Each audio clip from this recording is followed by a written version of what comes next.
Razaban here for FightHype.com with me. I've got my man all the way from New Zealand. He's back again, Joseph Parker.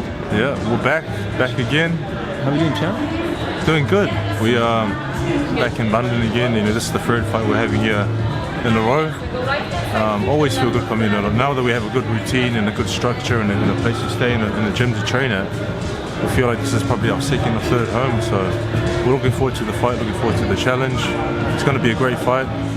It's going to be. There's a few changes that we've made in camp, which I think will be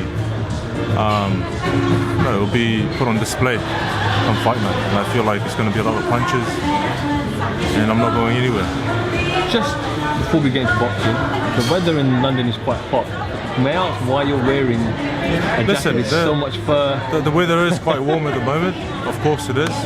But when you have a comfortable jacket that's, you know, and it sort of suits you very well, and also because it's shaped to your body, it's, you know, and plus in the buildings, the aircon is quite strong.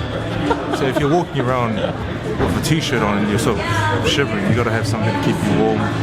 You don't want to be a sick fighter, you want to be a fighter who's, you know, prepared for any situation. I feel like you've practiced that speech before. You know, it's on the top. No, that was very, it was something new that I've never said that before. Never? Never. Joe, you obviously, last time you were here, you had that defeat to Joshua. I've seen that you mentioned that you watched the fight 3-4 times and you realised that in certain situations in the fight you wish that you had thrown certain punches and more punches. But when you look back at it now, do you feel like you could have done more, or Anthony was just too good? In hindsight, you always look at things that you could have improved on. I don't think he was, you know, I think he is good, but I don't think he was too good.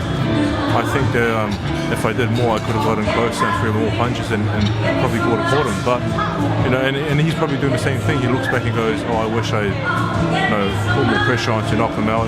So it's, you know, both fighters could have done things differently, but I guess for him to take the victory, you know, he improved and showed that he could box from the outside and keep the distance, so there's credit to him in that. But I think if I change a few things, I can definitely, if I fight him again, hopefully things will be different. I've also read a quote, and it was a quote, I'm not sure how true it is, but you said that he's not the hardest puncher you face. Is that accurate? Oh, the reason why I said that he's not the hardest puncher is because I think with the movement and the defensive style that I displayed, he wasn't able to catch me flush. I'm sure if he did catch me flush, then my mind would be different and I'll have different thoughts on his power, but didn't catch me flush, so that's the reason why I said that. You're obviously fighting Dillian Whyte a week today. Yeah. The reason, obviously, I know you were linked to fighting other fighters as well, but you've chosen Dillian Whyte. Is the plan, we want Joshua, we want another go? The plan is, now that we've lost the title, to get back as fast as we can to fighting for a world title again. I'm hungry to be a champion again.